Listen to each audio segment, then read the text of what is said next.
This tree is illegal! You can't just build a tree house here! What? This tree is my property. The first thing you hear is the chainsaw. Not birds, not wind through leaves, not the normal quiet hum of a weekday morning. A chainsaw. Loud, angry, ripping through the air like it doesn't belong there. I stepped out onto my porch in socks, coffee still hot in my hand, thinking maybe a neighbor was trimming something too close to the line. Then I saw it. My tree. The tree. 200 years of roots, shade, and history, surrounded by men in hard hats like it was just another job site. My stomach dropped so fast it felt like missing a step on the stairs. That tree had always been there. Before me. Before my parents. Before the HOA ever slapped a logo on a newsletter and started acting like kings of the block. It was massive, thick trunk, branches wide enough to throw shade over half the yard. In the summer, kids played under it because it was the only place that stayed cool. Birds nested there every year like clockwork. I'd watched generations of them come and go. It wasn't decoration. It was part of the land like it belonged more than any of us did. I never thought twice about it because why would I? You don't wake up every morning worried someone's going to cut down a tree that predates the United States Constitution. It wasn't leaning. It wasn't dead. It wasn't threatening anything. It just existed, quietly doing what it had done longer than anyone alive. That's why seeing a chunk already missing from one side made my chest tighten. Fresh wood. Bright raw wrong. I shouted, asking what the hell was going on. One of the workers killed the saw and looked at me like I was the one interrupting. That's when Karen appeared, right on cue. Pink blazer, clipboard tucked under her arm, sunglasses perched like she was supervising a movie set. She didn't even look at the tree at first. She looked at me. Then she smiled, the kind of smile that says she thinks she's already won. She said the HOA had approved the removal. Called it a hazard. Said it was aging infrastructure. I laughed because it sounded ridiculous. That tree had survived storms that tore roofs off houses. Now suddenly it was a problem? I asked who approved it. She waved her clipboard like that answered everything. We had authority, she said like it was a magic spell. The chainsaw roared back to life behind her, chewing into bark that had been there since before electric lights. Neighbors started coming out. Phones came up fast. You could feel the shift, that uneasy buzz when people realize something messed up is happening. One guy whispered that his grandparents used to picnic under that tree. Another neighbor shook her head and said this didn't feel right. Karen ignored all of them. She pointed at the crew and told them to keep going. Like she was afraid if they stopped for even a second someone might think. I walked closer, heart pounding, telling them to stop until we figured this out. Karen stepped between me and the tree, clipboard out like a shield. She said paperwork was already filed. She said permits were handled. She said the HOA wouldn't do something like this without checking. The words sounded rehearsed, smooth, but something about it felt off. Too confident. Too rushed. Like she wanted it done before anyone asked real questions. Then the trunk cracked. A deep, awful sound like something old giving up. Everyone froze. The saw stopped again. Leaves shook. Birds exploded out of the canopy in a panic. I swear the whole street went quiet for half a second like we all felt it at the same time. That's when it hit me hard. This wasn't a trim. This wasn't maintenance. They were taking it all the way down. I asked again who gave permission. Karen snapped that she didn't need my approval. That's when I realized nobody had asked me anything. No notice. No letter. No knock on the door. Just chainsaws on a random weekday like my property was community scrap. My hands were shaking but my head got clear real fast. This wasn't just rude. This wasn't just HOA nonsense. This felt illegal. As the crew hesitated, phones recording everything, I looked at the stump already forming and thought about how long that tree had stood there without anyone's permission. And that's when I realized, nobody had asked me anything. Karen didn't show up quietly. She never does.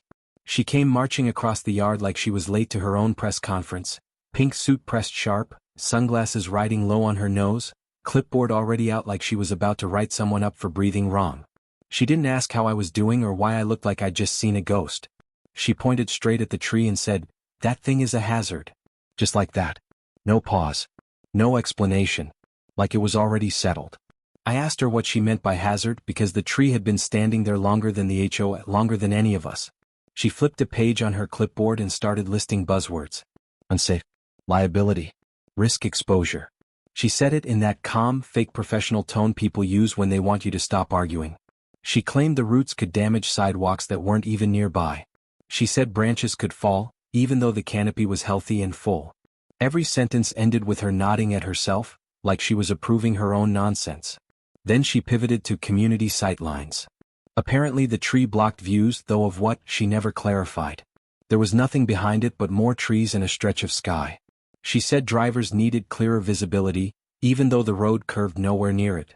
It felt like she was throwing spaghetti at the wall, hoping something would stick. The worst part was how confident she sounded, saying things that were obviously made up. She started quoting bylaws I'd never heard of, rattling off section numbers that meant nothing. Vegetation control standards. Visual uniformity clauses. Emergency removal authority. It all sounded official if you didn't think too hard. I asked where those rules were written. She tapped the clipboard and said, "Right here." That was it. No copy. No link. Just vibes and paper. Neighbors gathered closer, phones still up. One guy asked if there was an arborist report. Karen waved him off. She said the HOA didn't need outside opinions. Another neighbor asked if the city had been notified. Karen snapped that HOA matters didn't concern the city. That alone made my stomach twist. Anytime someone says the city doesn't need to know, you know something's off. She kept acting like the decision was already final. Past tense. Approved. Authorized. Handled. She talked about the tree like it was already gone, like we were all just catching up. That's when it hit me that she wasn't here to discuss anything. She was here to announce it. In her mind, resistance was just noise she planned to ignore. I told her again that the tree was on my property. She smiled like a teacher correcting a slow student and said the HOA had jurisdiction over community-impacting assets. That phrase alone should have come with a warning label. She said when something affects everyone, individual ownership becomes secondary. I asked her if that meant she could walk into my house next. She didn't like that question. The chainsaw revved again behind us and Karen didn't even flinch. She actually nodded toward the crew like she was giving them permission to continue. That's when her tone shifted from smug to sharp. She told them to proceed because delays increased costs. She told me to stop interfering or face fines. She said the board supported her fully. No vote. No notice. Just her word. I realized then that this wasn't about safety. It wasn't about liability. It was about control. That tree had never been a problem until Karen decided it was. It didn't fit her idea of order, so it had to go. She didn't see history or shade or roots. She saw something she didn't personally approve of. Watching her stand there, you could tell she genuinely believed authority was something you could just declare out loud. Like if she said the words confidently enough, reality would fall in line. She didn't look nervous or hesitate. She acted like she'd done this before and never been questioned. That confidence was almost impressive in a messed up way.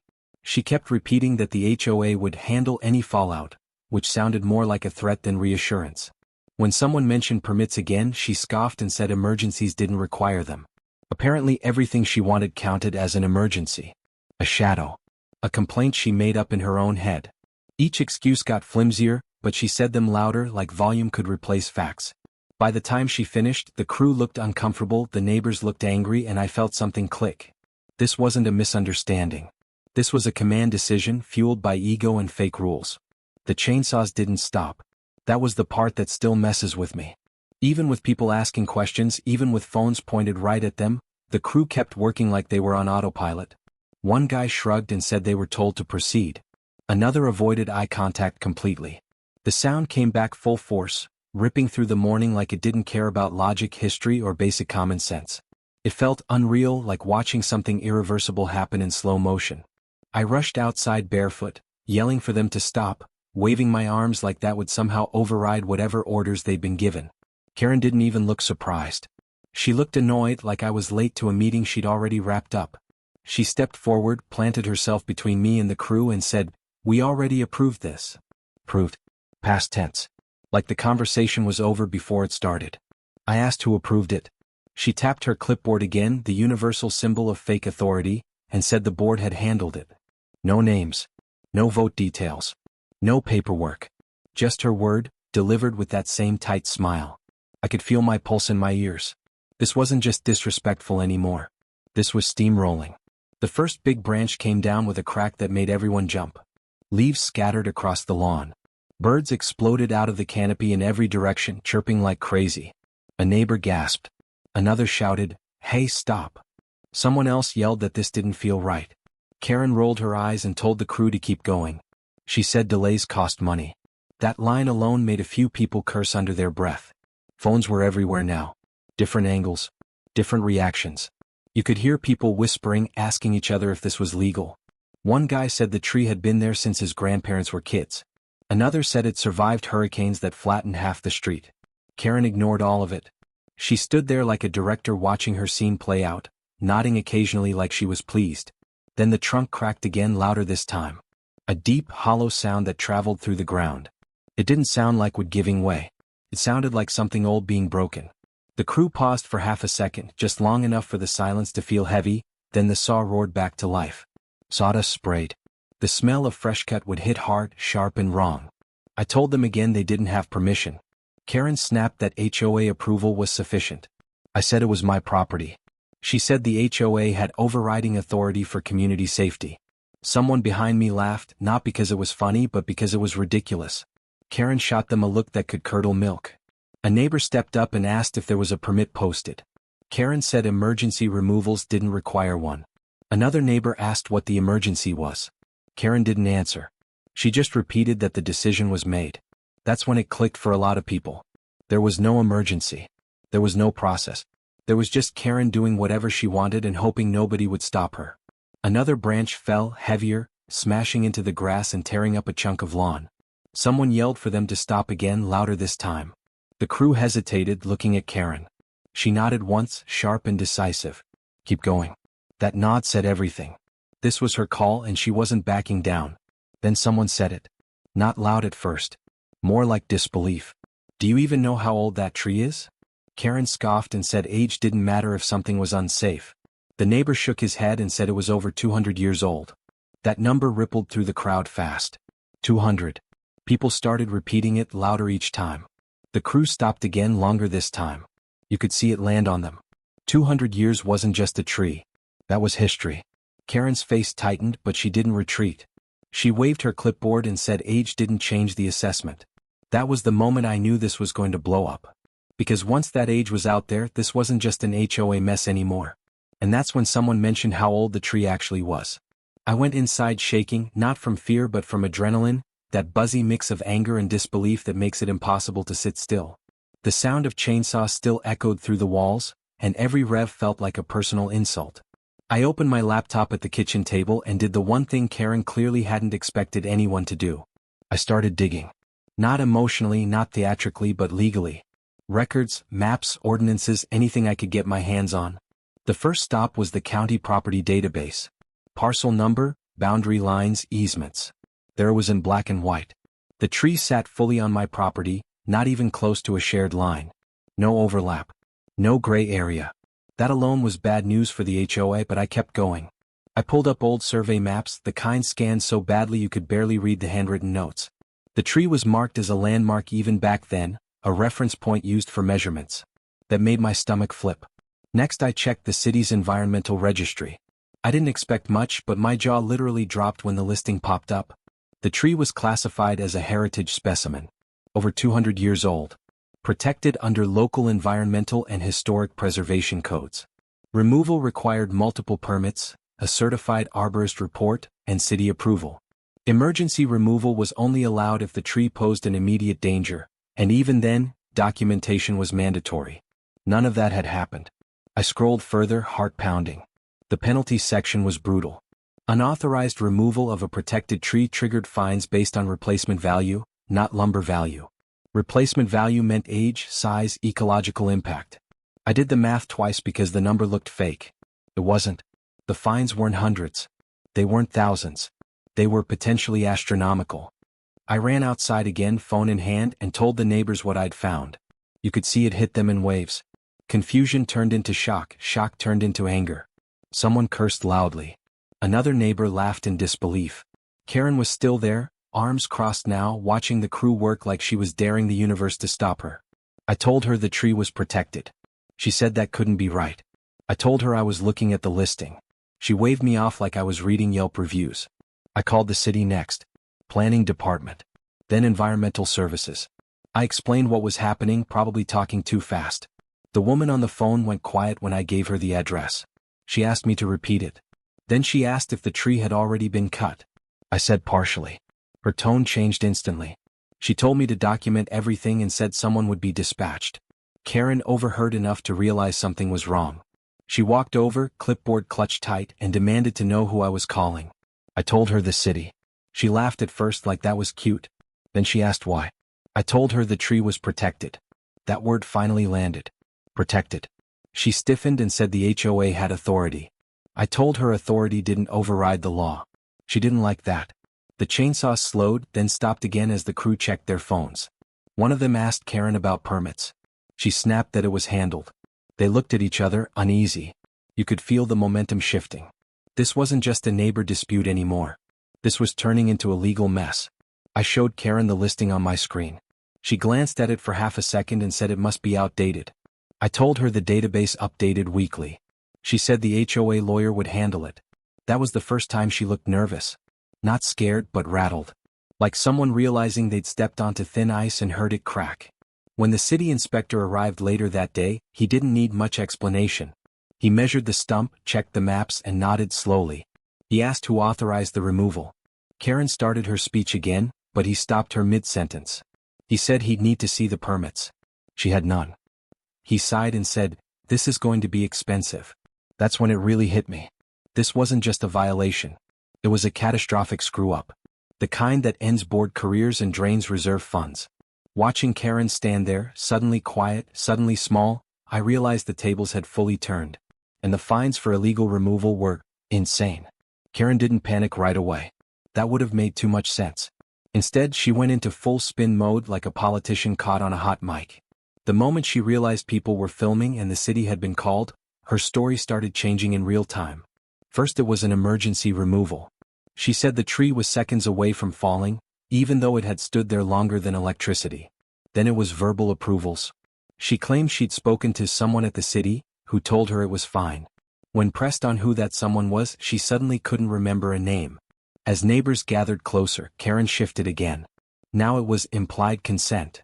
She said the HOA had a long-standing understanding that they could act in the best interest of the community.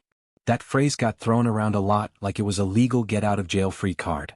Someone asked if implied consent meant asking the homeowner.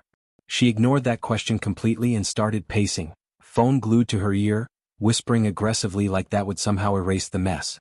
Within an hour, the HOA Facebook group mysteriously changed. Posts from earlier that morning disappeared. Comments questioning the removal vanished. A new post popped up claiming the tree was removed due to immediate safety concerns identified by experts. No names. No reports. Just vibes. I screenshotted everything because at that point it was obvious this was turning into a cover-up. Emails started flying too. One message from Karen hit inboxes saying the board had acted unanimously. Another followed 10 minutes later saying it was a temporary measure. Then a third said it was a contractor decision. Each version contradicted the last. You could tell they were scrambling, trying to figure out which lie would stick. It was messy, desperate, and honestly kind of sad. The physical cleanup was just as shady. A second crew showed up and started hauling away pieces of the stump like it was evidence in a crime show. No explanation, no notice, just load and go. They worked fast, like someone told them to make it disappear before the wrong person saw it.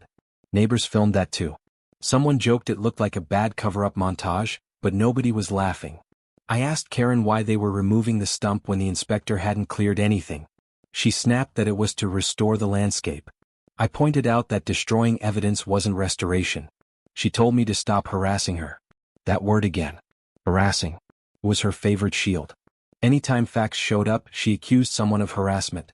By late afternoon, the HOA website quietly updated its bylaws page. New language appeared about vegetation authority. Dates were changed. Archived PDFs disappeared. Whoever was doing it wasn't even subtle.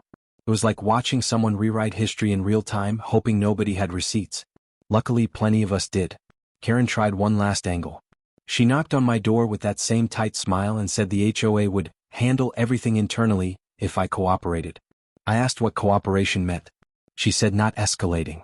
Not talking to the city. Letting the board resolve it. I laughed, not because it was funny but because it was absurd. I told her the city was already involved. Her smile finally cracked. Behind her, neighbors watched from their porches. No one stepped in to help her. No one backed her up. The silence said more than any argument. Karen walked away stiffly, phone already back to her ear, voice low and urgent. You could tell she was running out of moves. That night, Another email went out claiming misinformation was spreading and urging residents to remain calm. It blamed miscommunication and external interference. No apology. No accountability. Just damage control. At that point, it was obvious the HOA wasn't trying to fix the mistake. They were trying to survive it. The funny thing was, none of it mattered. The edits. The emails. The rushed cleanup. The city doesn't care about Facebook posts or rewritten bylaws. They care about permits, documentation, and facts. And those don't disappear just because Karen wants them to. Standing there looking at the empty space where the tree used to be, I realized she'd made the worst possible move. Instead of stopping and owning the mistake, she doubled down. Instead of slowing things down, she tried to erase them. And every move just added another layer to the mess. Because no matter how fast she typed or how hard she spun it, the city had already been called. The next morning didn't start with chainsaws. It started with clipboards that actually mattered. City vehicles rolled in one by one, logos on the doors, calm people stepping out who didn't raise their voices or posture for dominance.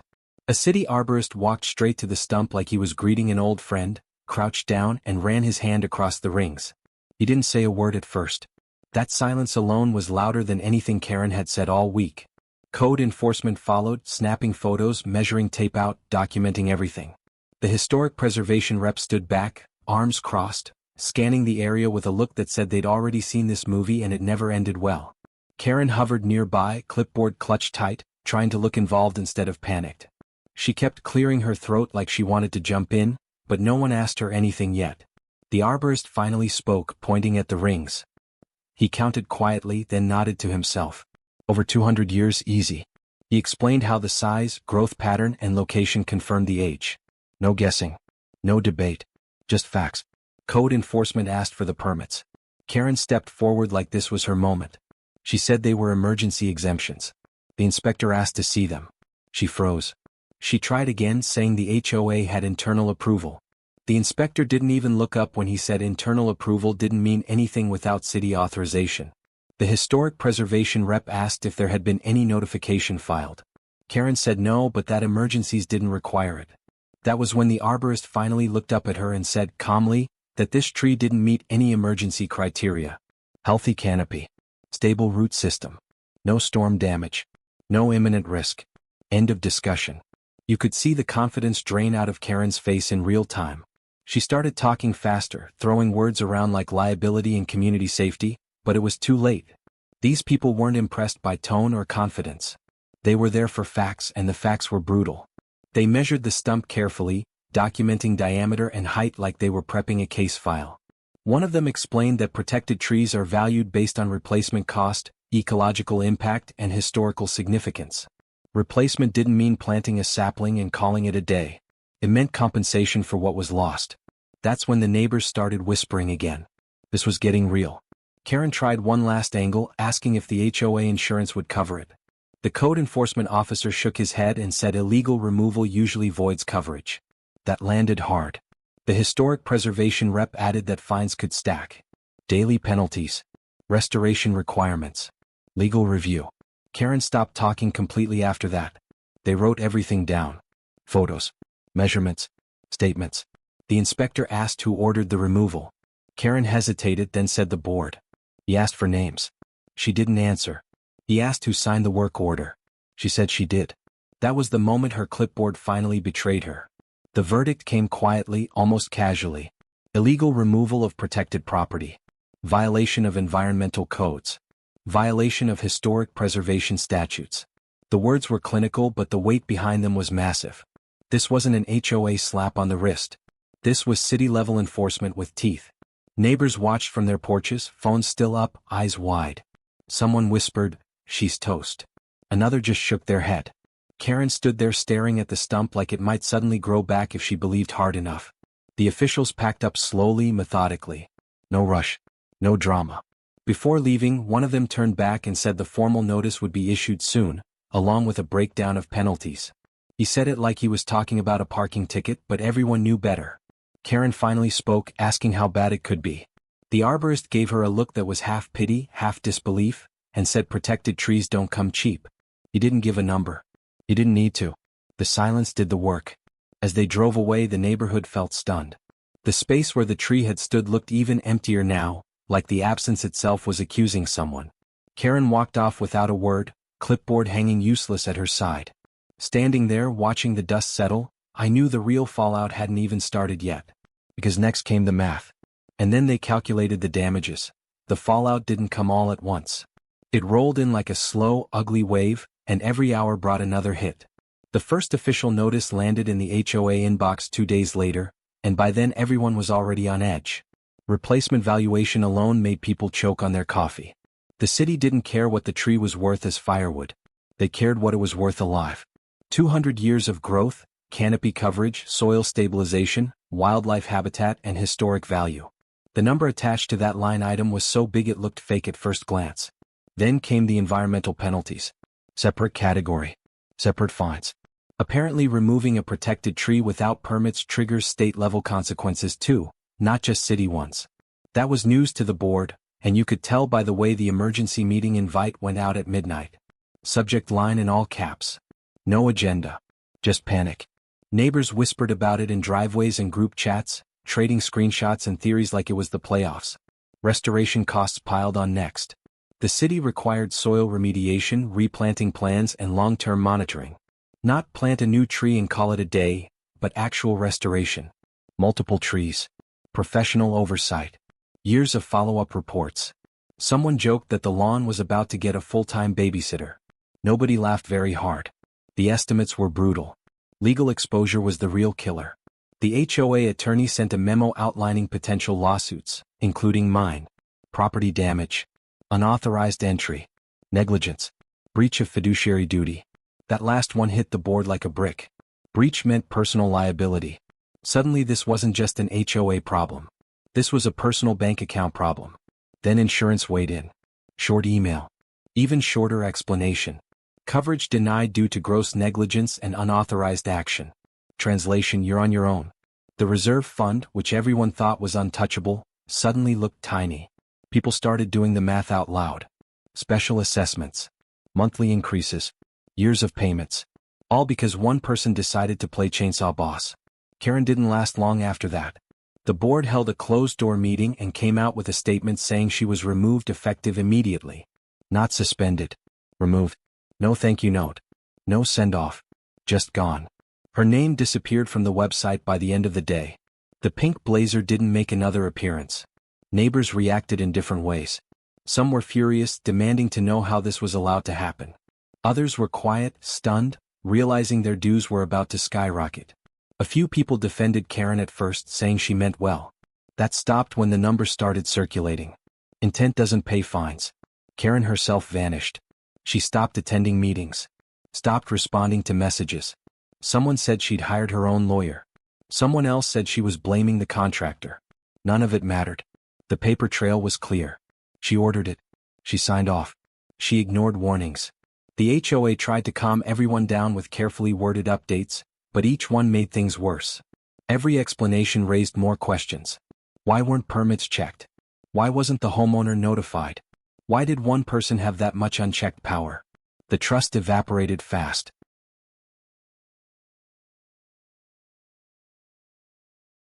I didn't celebrate. It didn't feel right. The tree was still gone. The yard still empty. But there was a strange sense of balance returning. Consequences finally matched the action. No more bluffing. No more clipboard authority. Just reality hitting hard. One neighbor summed it up perfectly at the mailbox. He said, "All this, over a tree nobody asked her to touch." That line stuck with me. Because that's what it was. Ego unchecked with a chainsaw. The board promised transparency going forward. New rules. New oversight. New limits. We'll see. For now, everyone was bracing for impact, waiting to see how bad the damage really was. Because the final bill hadn't even dropped yet. The final number didn't drop all at once. It leaked out in pieces, like someone slowly pulling off a bandage and letting everyone feel the sting. First came the settlement with the city. Fines for illegal removal. Environmental penalties. Historic preservation damages. By the time those numbers were added up, the total was already flirting with 7 figures. People started using words like nearly and almost because nobody wanted to say it out loud yet. But everyone knew where it was heading. Then came the restoration plan. Not a suggestion. A requirement. Multiple replacement trees, professionally sourced, planted under supervision, monitored for years. Soil remediation. Drainage adjustments. Follow-up inspections. Reports. More reports. Each line item came with a price tag that made people swear under their breath. This wasn't landscaping anymore. This was reparations for 2 centuries of growth wiped out in one afternoon. Legal fees stacked on top of that like insult on injury. The HOA lawyer billed for emergency meetings, consultations, damage control, and negotiating settlements. Outside counsel got pulled in. Specialists, consultants. Everyone wanted a piece of the mess.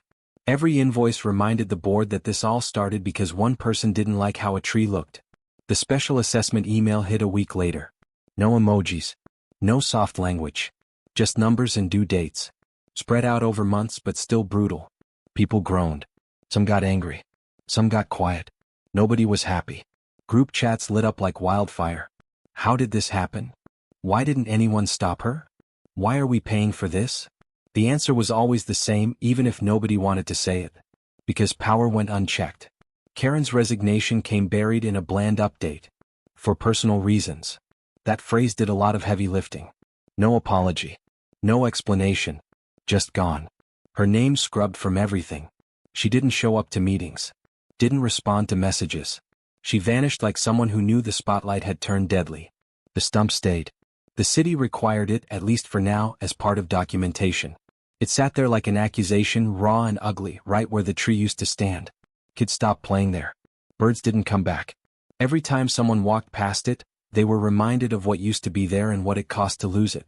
Neighbors started treating each other differently after that. More conversations. More questions. Less blind trust. People paid attention at meetings. Asked for receipts. Asked for votes. Asked for proof. Karen's ghost haunted every decision. Anytime someone said, "We have authority," a dozen eyebrows went up. The HOA tried to rebrand. New policies. New committees. New promises. It felt like damage control, but maybe some good would come out of it. Hard to say. Trust, once broken, doesn't just grow back like grass. It takes time. Sometimes it never fully recovers. For me, the whole thing was surreal. I never wanted a payout. I wanted my tree. I wanted common sense. Instead, I got a front row seat to the most expensive lesson our HOA ever learned. Watching people realize that rules don't mean anything if they're abused was both satisfying and depressing at the same time. Every now and then, someone new to the neighborhood asks about the stump. Someone tells the story, usually shaking their head halfway through. It's become local legend already.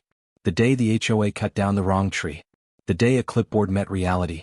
Standing there one evening, looking at the empty sky where branches used to stretch, I thought about how fragile authority really is. How fast it collapses when it's built on ego instead of limits. Karen thought she was enforcing standards. She was really just exposing how dangerous unchecked power can be. They thought it was just a tree. Turns out it was the most expensive mistake the HOA ever made.